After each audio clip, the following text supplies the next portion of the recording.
ವಿಧಾನಸಭಾ ಕ್ಷೇತ್ರದ ನಾಯಕನಹಟ್ಟಿ ಪಟ್ಟಣದ ಹೊರಭಾಗದಲ್ಲಿ 50ಕ್ಕೂ ಹೆಚ್ಚು ಮಂದಿ ಸುಡುಗಾಡು ಸಿದ್ಧರ ಕುಟುಂಬಗಳು ವಾಸ ಮಾಡ್ತಿವೆ.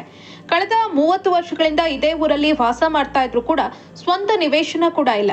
ಸುರಕ್ಷಿತ ಮತ್ತು ಸೌಮ್ಯವಾದ ಹೆರಿಗೆಯನ್ನ ಬಯಸುತ್ತೀರಾ? ನಿಮ್ಮ ಮತ್ತು ನಿಮ್ಮ ಮಗುವಿನ ಆರೈಕೆಗಾಗಿ ಎಲ್ಲ ಸೌಲಭ್ಯಗಳು, ಆರೋಗ್ಯಕರ ಹೆರಿಗೆಗಾಗಿ ನಮ್ಮ ಆಸ್ಪತ್ರೆಗೆ ಬನ್ನಿ. AJ hospital Mangaluru. ಇನ್ನು ಸರ್ಕಾರಿ ಜಾಗದಲ್ಲೇ ಶೆಡ್ ಹಾಕೊಂಡು ಜೀವನ ಸಾಗಿಸುತ್ತಿದ್ದಾರೆ. ಹಳೆಯ ಸೀರೆಗಳನ್ನೇ ಆಸರೆ ಮಾಡಿಕೊಂಡು ನಿಕೃಷ್ಟವಾಗಿ ಬದುಕು ನಡೆಸುತ್ತಿದ್ದಾರೆ. ಇನ್ನು ಇದುವರೆಗೂ ಕೂಡ ಸ್ಥಳೀಯ ಪಟ್ಟಣ ಪಂಚಾಯಿತಿ ಅಧಿಕಾರಿಗಳು ನಿವೇಶನ ಕಲ್ಪಿಸಿಲ್ಲ.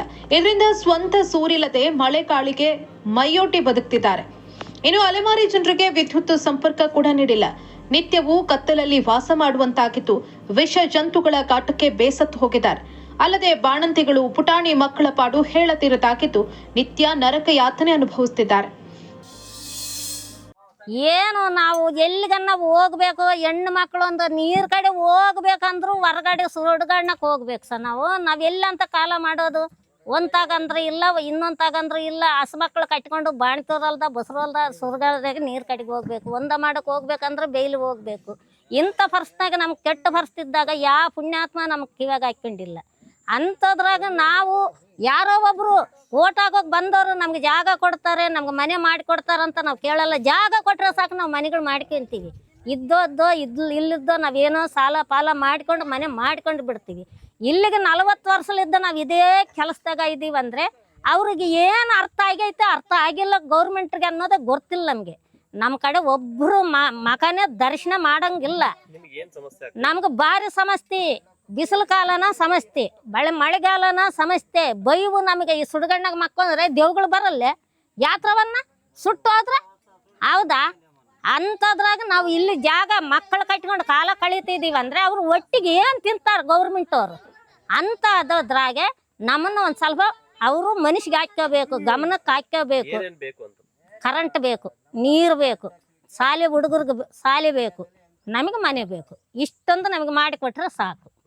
ನಾವು ಇದೇ ಗುಡಿಸಲಾಗೆ ಬದುಕ್ತಾ ಇದೀವಿ. ಸೀರೆ ಗುಡಿಸಲು ಕಟ್ಟಿಗೆಗಳು ಎಲ್ಲನ್ನ ತಂದು ಸೀಮಿ ಜೈಲೆ ಕಟ್ಟಿಗೆ ತಂದು ಗುಡಿಸಲು ಕಟ್ಟಿ ಅದ್ರ ಮೇಲೆ ಸೀರೆ ಒದಿಸಿ ಅದ್ರ ಮೇಲೆ ಒಂದು ಪಾಟ್ಪಾಲ್ ಹಾಕೊಂಡು ಮನೆಗಳು ಮಾಡ್ಕೊಂಡೀವಿ. ಅದು ಸೋರ್ದಂಗೆ ಇರ್ತಾವೇನಂತ. ಅವು ಎಲ್ಲ ಸೋರಿ ಹೋಗ್ತಿರ್ತಾವೆ, 24 ಗಂಟೆ ಸೋರ್ತಿರ್ತಾವ ಅವು. ಹೌದಾ? ಅಂಥದ್ರಾಗ ಇಂಥ ಮಕ್ಕಳು ಕಟ್ಕೊಂಡು ನಾವು ಐದೀವಿ ಅಂದ್ರೆ ಅವ್ರಿಗೊಂದು ಸ್ವಲ್ಪ ಕಣ್ಣಕ್ಕೆ ಬೀಳ್ಬೇಕು. ನಾವು ಕಣ್ಣಕ್ಕೆ ಬಿದ್ದು ಅವ್ರ ಹೃದಯ ಕರಿಗಿ ನಮ್ಮ ಮೇಲೆ ಜ್ಞಾನ ಬಿದ್ದು ಅವ್ರು ಬಂದು ನಮ್ಗೆ ಸಳ ಫಳ ಮಾಡಿಕೊಟ್ಟು ನಮ್ಗೆ ಜಾಗ ಕೊಟ್ರೆ ಸಾಕು. ನೀರು, ಜಾಗ, ಕರೆಂಟ್. ಕುಡಿಯುವ ನೀರಿಗೂ ಇಲ್ಲಿನ ಜನರು ಪರದಾಡುವಂತಹ ಪರಿಸ್ಥಿತಿ ನಿರ್ಮಾಣವಾಗಿದೆ. ಅಲೆಮಾರಿ ಜನರು ವಾಸ ಮಾಡ್ತಾ ಇರೋ ಟೆಂಟ್ಗಳ ಪಕ್ಕದಲ್ಲೇ ಸ್ಮಶಾನವಿದ್ದು ಸ್ಮಶಾನದಲ್ಲಿ ಹೆಣ ಹೂಳೋದಕ್ಕೆ ಬರುವವರಿಗೆ ನೀರಿನ ಸೌಕರ್ಯ ಕಲ್ಪಿಸಲಾಗಿದೆ. ಇದೇ ಸ್ಮಶಾನದ ನೀರನ್ನೇ ಅಲೆಮಾರಿಗಳು ಕುಡಿತಾ ಇದ್ದು ಇದುವರೆಗೂ ಶುದ್ಧ ಕುಡಿಯುವ ನೀರು ಕೂಡ ಇವರಿಗೆ ಸಿಕ್ಕಿಲ್ಲ. ಇನ್ನು ಇವರಿಗೆ ID ಕಾರ್ಡ್, ಆಧಾರ್ ಕಾರ್ಡ್ ಇದ್ರೂ ಕೂಡ ಇವರಿಗೆ ಜಾತಿ ಪ್ರಮಾಣ ಪತ್ರ ಕೂಡ ಸಿಕ್ಕಿಲ್ಲ. ಇಷ್ಟಾದ್ರೂ ಕೂಡ ಸ್ಥಳೀಯ ಶಾಸಕ NY ಗೋಪಾಲಕೃಷ್ಣ ಇತ್ತ ತಿರುಗಿಯೂ ನೋಡಿಲ್ಲ. ಚುನಾವಣೆ ಬಂದಾಗ ಮಾತ್ರ ಭರವಸೆ ಕೊಟ್ಟು ಹೋಗುವ ಶಾಸಕರು ಕಷ್ಟಗಳಿಗೆ ಸ್ಪಂದಿಸಲ್ಲ ಅನ್ನೋದು ಅಲೆಮಾರಿ ಜನರ ಆಕ್ರೋಶಕ್ಕೆ ಕಾರಣ ಆಗಿದೆ. ಸರ್, ಇಷ್ಟು 40 ವರ್ಷಲಿದ್ದ ಇಲ್ಲಿ ಕಾಲ ಕಳೀತಾ ಇದೀವಿ ಸರ್. ನಾವು ಒಂದು ಜಾಗದಲ್ಲಿದ್ದು ಒಂದು ಜಾಗಕ್ಕೆ ಹಿಂಗೆ ಓಡಿಸ್ತಾನೆ ಇದ್ದಾರೆ. ಮಕ್ಳ ಮರಿಗೆ ಸೌಲಭ್ಯ ಇಲ್ಲ ಸರ್. ಇಲ್ಲಿದ್ದ ಕಲ್ಲು ಮುಳ್ಳು ತುಳ್ಕೊಂಡೆ ಹೋಗ್ಬೇಕು ಶಾಲೆಗೆ. ಆದ್ರೆ ನಮ್ಗೆ ಜಾಗ ಇಲ್ಲ, ಮನೆ ಇಲ್ಲ, ಕರೆಂಟ್ ಇಲ್ಲ, ನೀರಿನ ವ್ಯವಸ್ಥೆ ಇಲ್ಲ. ಸತ್ತವ್ರಿಗೆ ನೀರು ಅದಾವೆ ಸರ್, ಬೋರ್ ಹಾಕ್ಸಿದ್ದಾರೆ ಸುಡುಗಾಡಿನಲ್ಲಿ. ಆ ಸತ್ತವ್ರಿಗೆ ನೀರು ಅದಾವೆ, ಬದುಕಿದವ್ರಿಗೆ ನೀರು ಇಲ್ದಂಗೆ ಆಗೈತೆ. ಕರೆಂಟ್ ವ್ಯವಸ್ಥೆ ಇಲ್ಲ. ಮನೆಗಳು ಯಾವಾಗ ಬಿದ್ದೋಗ್ತಾವೋ ಗೊತ್ತಿಲ್ಲ. ಮಳೆಗಾಲದಲ್ಲಿ ಬಿದ್ದೋಗ್ತಾವೋ, ಬಿಸಿಲು ಕಾಲದಲ್ಲಿ ಬಿದ್ದೋಗ್ತಾವೋ. ಇರೋಕ್ಕೊಂದು ನೆರಳು ಮಾಡ್ಕೊಂಡು ಇದೊಂದು ಜಾಗದಲ್ಲಿ ಅದೀವಿ ಸರ್. ಇವಾಗ ಇಲ್ಲಿಗೆ ಬಂದು ಯಾರಿಗೂ ಬಂದು ಓಡಿಸ್ತಾರ ಅನ್ನೋದು ಗೊತ್ತಿಲ್ಲ ಸರ್. ರಾಜಕಾರಣಿಗಳು ಬರ್ತಾರೆ, ಎಲೆಕ್ಷನ್ ಆಗೋ ಮಟ್ಟ ನಮ್ಮನ್ನು ಅವ್ರಿಗೆ ಗಮನಕ್ಕೆ ತಗೊಂತಾರೆ. ಎಲೆಕ್ಷನ್ ಓಟು ಮುಗಿದ ಮೇಲೇ ಅವ್ರು ನಮ್ಮ ಗಮನಕ್ಕೆ ಸೇರ್ಸಲ್ಲ. ಅವ್ರ ಕಣ್ಣು ರೆಪ್ಪಿಗೆ ಸಮೇತಗೆ ಅವ್ರು ನಮ್ಮನ್ನು ಸೇರಿಸ್ಕೊಳಲ್ಲ. ಹೋಗಿ ಕೇಳಿದರೆ ಮಾಡ್ತೀವಿ ಅಂತ ಇದೇ ಥರನೇ ದೂಕಿ ನಮ್ಮನ್ನು ಹಿಂದೆ ಮಾಡ್ತಾ ಇದ್ದಾರೆ. ಆದರೆ ಎಲ್ಲರಿಗೂ ಊರಾಗೆ ಎಲ್ಲ ಮಂದಿಗೂ ಸೌಲಭ್ಯ ಐತೆ. ನಮ್ಮಂಥ ಸುಡುಗಾಡು ಸಿದ್ಧರಿಗೆ, ಬಡವರಿಗೆ, ಬಗ್ಗರಿಗೆ ಏನನ್ನೋದು ಒಂದು ಸೌಲಭ್ಯ ಇಲ್ಲ ಸರ್. ನಾವು ಹಿಂಗೆ ಜೀವನ ಮಾಡ್ತಾ ಇದ್ರೆ ಈ ಥರ ಎಲ್ಲ ಇನ್ನೂ ಒಂದು ಥರ ಬಂದರೂ ಕೂಡ ನಾವು ಇದೇ ಥರನೇ ಸಾಯ್ಬೇಕೇನು ಸರ್? ನಾವು ಗೌರ್ಮೆಂಟ್ ಸೌಲಭ್ಯ ನಮಗೆ ಯಾಕೆ ಇಲ್ಲ ಈ ಥರ ಮಾಡ್ತಿಲ್ಲ? ನಮಗೆ ನಾವು ಇಷ್ಟು ಮನವಿ ಮಾಡ್ಕೊಂಡ್ರು ಕೂಡ ಯಾಕೆ ನಮಗೋಸ್ಕರ ಅವ್ರು ಗೌರ್ಮೆಂಟ್ ಇಳಿದು ಬರ್ತಿಲ್ಲ? ನಮ್ಗೆ ಯಾಕೆ ಮನೆಗಳು ಮಾಡ್ತಿಲ್ಲ ಅನ್ನೋದು ನಮ್ಗೆ ಒಂದು ಗೊತ್ತಾಗ್ತಿಲ್ಲ ಸರ್.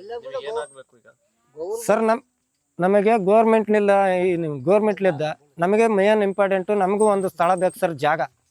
ಎಲ್ಲರೂ ನಡಬರ್ಕೆಯಲ್ಲಿ ಒಂದು ಜಾಗ ಬೇಕು ಸರ್. ಒಟ್ಟಾರೆ ಬಡವರ ಪರ ಸರ್ಕಾರ ಅಂತ ಸಿದ್ದರಾಮಯ್ಯ ನೇತೃತ್ವದ ಸರ್ಕಾರ ಬೀಗ್ತಾ ಇದೆ. ಆದ್ರೆ ಬೀದಿ ಬೀದಿ ಭಿಕ್ಷೆ ಬೇಡಿ ಬದುಕು ನಡೆಸ್ತಾರೋ ಸುಡುಗಾಡು ಸಿದ್ಧರ ಗೋಳು ಕೇಳುವವರು ಯಾರು ಅನ್ನೋದು ಮಾತ್ರ ಯಕ್ಷ ಪ್ರಶ್ನೆಯಾಗಿದೆ. ಏನಾದರೂ ಸ್ಥಳೀಯ ಶಾಸಕರು ಹಾಗೂ ಅಧಿಕಾರಿಗಳು ಇಂಥ ಬಡವರ್ಗದ ಜನರಿಗೆ ಹಕ್ಕುಪತ್ರ ನೀಡಿ ಸ್ವಂತ ಸೂರು ಕಲ್ಪಿಸಲಿ ಅನ್ನೋದು ನಮ್ಮ ಆಶಯ.